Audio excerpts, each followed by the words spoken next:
प्रतिरोधक क्षमता डेवलप कर देता है, जिससे कि पौधों के ऊपर वो बीमारी का अटैक ना हो पाए।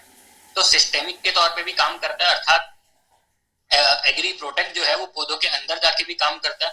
जो बैक्टीरिया या जो फंगस पत्तों के ऊपर फैलने वाले थे, परजीवीवाद मतलब जो रस चूसने का काम करते हैं, पत्तों से फीडिंग करते हैं, उनके कंट्रोल में भी इसका काम हम ले सकते हैं। सो ओवरऑल हम एग्री प्रोटेक्ट का प्रयोग अपनी फसल को प्रोटेक्ट करने के लिए फंगस की बीमारी से या कुछ बैक्टीरियल बीमारी से, इनसे बचाने के लिए हम इसका प्रयोग कर सकते हैं।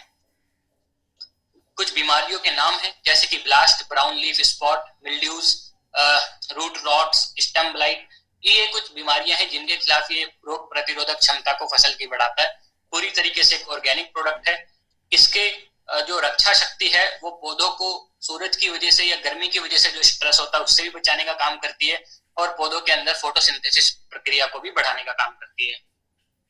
ये कुछ बीमारियां हैं जैसे कि ब्लास्ट, और यहाँ पे मूंगफली में, कॉटन में, गेहूं में, ये कुछ बीमारियां हैं जिनके खिलाफ रोग प्रतिरोधक क्षमता बढ़ाने के लिए हम एग्री प्रोटेक्ट का प्रयोग कर सकते हैं। कैसे करेंगे इसका प्रयोग? अगर हम प्रोफिलेक्टिक वे में करना चाहते हैं, पहले से इसका प्रयोग करना चाहते हैं, तो मृदा उपचार कर सकते हैं। हम खेत को जब जुताई करने वाले हैं तो जुताई करने से पहले हम 500 ग्राम से 1 किलो प्रति एकड़ के हिसाब से 100 किलोग्राम पकी हुई गोबर की खाद के साथ मिला के इसको खेत में डाल सकते हैं। अच्छे से जुताई कर सकते हैं। अगर जुताई के टाइम पे नहीं डाल पाए तो जब हम अपने खेत में बुआई कर रहे हैं, बुआई के समय कोई फर्टिलाइजर डाल रहे हैं, उसके साथ मिला के भी हम 500 ग्राम एग्री प्रोटेक्ट डाल सकते हैं। या फिर अगर कोई व्यक्ति ह्यूमिक ग्रैनुअल के साथ मिलाना चाहे तो 5 किलो ह्यूमिक ग्रैनुअल के साथ मिला के भी इसका प्रयोग कर सकता है। तो ये हमारी मिट्टी में से एक बायो कंट्रोल एजेंट के तरीके से काम करेगा, जो कि खतरनाक बैक्टीरिया और फंगस को दूर रखने का काम करेगा जड़ों से। अगर हम बीज उपचार करना चाहते हैं तो 10 ग्राम प्रति किलो के हिसाब से हम बीज उपचार भी कर सकते हैं। बीज के साथ अच्छे से कोटिंग करके फिर हम बीज को लगा सकते हैं। और कोई अगर ऐसी फसल है जहां पे रोपाई की जाती है तो उसके लिए जड़ उपचार कर सकते हैं। 10 से 15 ग्राम प्रति लीटर जड़ों को उस सॉल्यूशन में 10 मिनट के लिए डुबा के फिर हम उस पौध को दोबारा खेत में रोपाई के लिए लगा सकते हैं। अगर जड़ उपचार नहीं कर पाए, बीज उपचार नहीं कर पाए, मृदा उपचार नहीं कर पाए और फसल ऑलरेडी हमारी अगर बड़ी हो चुकी है, बाहर निकल चुकी है, तो हम वहां पे स्प्रे कर सकते हैं 1.5 से 2 ग्राम प्रति लीटर। जो 90 से 120 दिन की फसल रहती है उस फसल चक्र में कम से कम 2 बार हम प्रयोग कर सकते हैं। पहला स्प्रे जब बुआई से लगभग 20 से 25 दिन हो चुके हैं, 4 से 5 पत्ते फसल के ऊपर आ चुके हैं, और दूसरा स्प्रे फूल आने के 20 दिन पहले, क्योंकि फूल आने की अवस्था ही वो अवस्था होती है जहाँ पे कि फंगस लगने के चांस सबसे ज्यादा रहते हैं या बीमारी लगने के चांस सबसे ज्यादा रहते हैं। तो कम से कम 2 बार वहां पे स्प्रे कर सकते हैं अगर आपने ऊपर वाले किसी भी मेथड का प्रयोग नहीं किया है तो। दूसरी तरफ अगर खेत में कोई बीमारी आ चुकी है तो ऐसे में आप स्प्रे के माध्यम से भी इसका प्रयोग कर सकते हैं। 2 से 3 ग्राम प्रति लीटर और 7 दिनों के अंदर 2 स्प्रे करेंगे तो अच्छा रिजल्ट हमें वहां पे मिल जाएगा। आमतौर पे अगर हम 15 लीटर का टैंक स्प्रे कर रहे हैं तो 10 ml एग्री BSC और 40 ग्राम एग्री प्रोटेक्ट मिला के हम वहां पे स्प्रे कर सकते हैं। याद रखिएगा 7 दिन में 2 स्प्रे, 82 और प्रोटेक्ट दोनों को मिलाते, जिससे कि हमें अच्छा रिजल्ट वहां पे मिल सके। कभी आपके सामने कोई क्वेश्चन आता है कि हम प्रोटेक्ट को किसी फर्टिलाइजर के साथ मिला के डाल सकते हैं कि यस, आप डाल सकते हैं। अगर आप बुआई के समय DAP यूरिया डाल रहे हैं उसके साथ भी मिला के इसका प्रयोग कर सकते हैं। अगले प्रोडक्ट की तरफ चलते हैं। इसका नाम है एग्री ह्यूमिक और एग्री ह्यूमिक ग्रैनुअल्स। दोनों प्रोडक्ट है लगभग सेम ही है। इनके बीच में अंतर है कि ह्यूमिक लिक्विड के फॉर्म में आता है, ग्रैनुअल दानों की फॉर्म में आता है। ओवरऑल जो इनका काम है वो सेम है, नाम भी लगभग सेम है। तो इन दोनों को हम एक साथ समझने की कोशिश करेंगे। एग्री ह्यूमिक एक ऐसा प्रोडक्ट है जो कि ह्यूमिक पदार्थों से बना होता है। ह्यूमिक पदार्थों का कंसंट्रेशन होता है इसमें, और ह्यूमिक पदार्थ बोलते हैं ह्यूमिक एसिड, फुल्विक एसिड और ह्यूमिन को। इन तीनों को मिला के ह्यूमिक पदार्थ बोला जाता है। और ये ह्यूमिक पदार्थ ओवरऑल अगर हम देखें कहाँ से प्राप्त होता है, तो अगर हम कभी जंगल में जाएंगे तो देखने के लिए मिलता है कि पत्ते झड़ झड़ के नीचे गिरते रहते हैं। उनके सड़ने गलने के बाद, डिकम्पोज होने के बाद जो मटेरियल बनता है वही ह्यूमस कहलाता है, और उसी ह्यूमस के एक्सट्रैक्ट से तैयार होता है ह्यूमिक एसिड।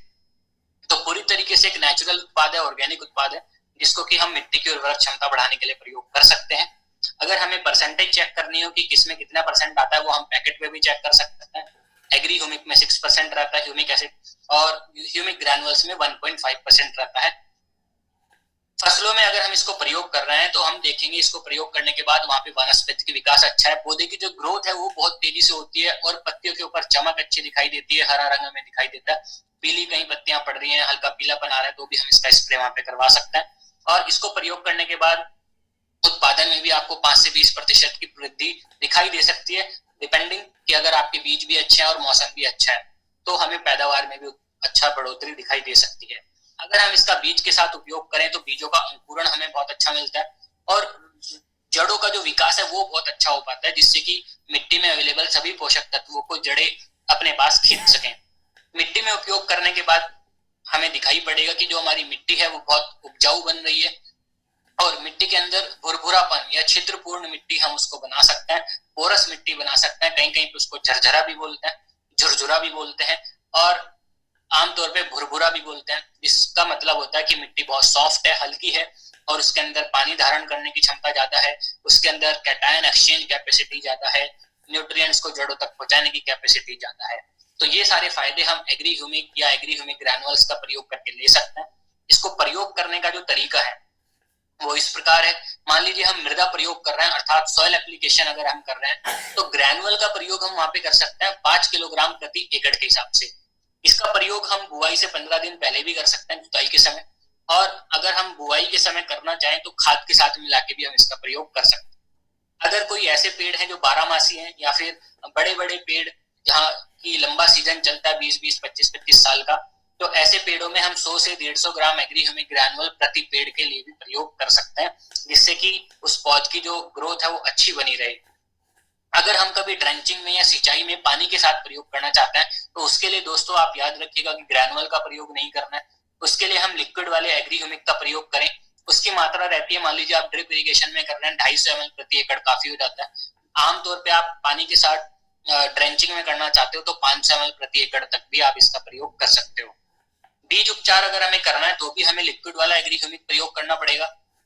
उसके लिए हम 1 किलो बीज के लिए 5 ml एग्री ह्यूमिक का प्रयोग कर सकते हैं, अच्छे से कोटिंग करके फिर हम बीज का बुआई कर सकते हैं। कोई फसल है जहाँ पे कि हमें रोपाई करनी है तो हम रूट ट्रीटमेंट कर सकते हैं, रूट डिपिंग कर सकते हैं, जड़ उपचार कर सकते हैं। 5 ml प्रति लीटर के हिसाब से घोल बना के जड़ को 10 मिनट डुबा के फिर हम जड़ों को लगा सकते हैं। और बाद में अगर हम फसल के ऊपर स्प्रे करना चाहें तो 90 से 120 दिन वाली जो फसलें होती हैं उस फसल चक्र में हम 2 बार तक इसका स्प्रे कर सकते हैं, 2 से 3 ml प्रति लीटर के हिसाब से। तो ये चारों मेथड हमारे पास अवेलेबल हैं, स्प्रे करवा सकते हैं, रूट डिपिंग है, बीज उपचार है और फिर मृदा प्रयोग है। ये सारे मेथड में से किसी का भी हम अपने खेत में प्रयोग कर सकते हैं। अगले प्रोडक्ट की तरफ चलेंगे जिसका नाम है एग्रीमॉस। एग्रीमॉस एक ऐसा प्रोडक्ट है जो कि हमारे पौधों की प्रजनन शक्ति को बढ़ाने का काम करता है, पुनरुत्पादन शक्ति भी इसको बोलते हैं, इंग्लिश में बोलते हैं रिप्रोडक्टिव पावर। तो दोस्तों बहुत बार देखा जाता है कि जब फूल या फल वाली अवस्था आती है फसलों में तो उस समय पे हमारे यहाँ पे फसलों में दिक्कत आती है कि फूल झड़ रहे हैं, फूल कम आ रहे हैं, फूल से फल नहीं बन रहा है, फल झड़ रहा है। तो ये इसलिए होता है क्योंकि उसकी रिप्रोडक्टिव पावर अच्छी नहीं हो पाती, हार्मोनल बैलेंस नहीं हो पाता है। उसी के लिए अगर हम एग्रीमॉस का प्रयोग करें तो ये हमारे पौधों की पुनरुत्पादन क्षमता को बढ़ाने का काम करता है, जिससे वहां पे फूल ज्यादा आए, फूलों के बाद फल ज्यादा आए, फूलों पे झड़ने की दिक्कत ना आए। कोई आपसे पूछता है कि इसके अंदर क्या होता है, तो इसके अंदर अमीनो एसिड से प्राप्त जैविक अंश होते हैं जो कि पैकेट के पीछे मेंशन भी किया गया है। और जहां तक बात है इसके फायदे की, तो ये फूलों की संख्या बढ़ाने का काम कर रहा है, मात्रा क्वांटिटी उसकी बढ़ा रहा है, जिससे कि फूल वहां पे ज्यादा आए, फल ज्यादा आए, गुणवत्ता अच्छी आए, फल का टेस्ट अच्छा हो, फल की सुगंध अच्छी हो, आकार उसका अच्छा हो, उसकी आकृति अच्छी हो, उसका रंग अच्छा हो। तो ये quantity, quality, size, shape and colour, इन चीजों को उसको बढ़ाने का वो काम कर रहा है। और अगर हमें इसको प्रयोग करना है तो हम इसका प्रयोग सिर्फ और सिर्फ स्प्रे के माध्यम से करेंगे। 15 लीटर के टैंक में 20 ml का हम प्रयोग कर सकते हैं फूल आने के 20 दिन पहले और फूल आने के 20 दिन बाद। अगर कोई ऐसी फसल है जिसमें रिप्रोडक्टिव स्टेज लंबे टाइम तक चलती है, फूल फल आते रहते हैं लंबे समय तक, तो ऐसे केस में हम 20-20 दिन का अंतराल रख के 2 से ज्यादा स्प्रे भी वहां पे कर सकते हैं। कोई ऐसा बहुत बड़ा ऑर्चार्ड है, बाग है जहाँ पे कि बड़े बड़े पेड़ हैं, ऐसे केस में हम 1 से 1.5 ml प्रति लीटर पानी के हिसाब से मिला के हम इसका स्प्रे करवा सकते हैं पेड़ों पर। अगले प्रोडक्ट की तरफ चलते हैं जिसका नाम है एग्री नैनोटेक। और एग्री नैनोटेक एक बहुत ही शानदार प्रोडक्ट है जिसको कि नैनो टेक्नोलॉजी के माध्यम से मैन्युफैक्चर किया गया है। ये प्रोडक्ट अधिकांश माध्यमिक और सूक्ष्म पोषक तत्व प्रोवाइड करने का काम करता है, सेकेंडरी एंड माइक्रोन्यूट्रिएंट्स प्रोवाइड करने का काम करता है, जैसे कि calcium, magnesium, sulphur, boron, zinc, iron, copper, chlorine, molybdenum, manganese, nickel, ये सब सेकेंडरी और माइक्रोन्यूट्रिएंट्स होते हैं। इनमें से काफी हद तक जो पोषक तत्व हैं वो नैनोटेक के अंदर अवेलेबल रहते हैं। कौन कौन से अवेलेबल रहते हैं वो पैकेट के पीछे मेंशन किया गया है, आप उसको पलट के देख सकते हैं। नैनोटेक की जो विशेषता है वो है कि इसको नैनो चिलेटिंग टेक्नोलॉजी का उपयोग करके निर्मित किया गया है। मतलब जो पोषक तत्व है वो नैनो चिलेटेड है और मिट्टी के अंदर विद्यमान अन्य पोषक तत्वों को अपने साथ चिलेट करके पौधे की जड़ों तक पहुंचाने का काम करते हैं। खुद भी पोषक तत्व प्रोवाइड कर रहा है और मिट्टी में उपलब्ध अन्य पोषक तत्वों को, इवन प्राइमरी पोषक तत्वों को भी वहां से मिट्टी से उठा के पौधे की जड़ों तक पहुंचाने का काम कर रहा है।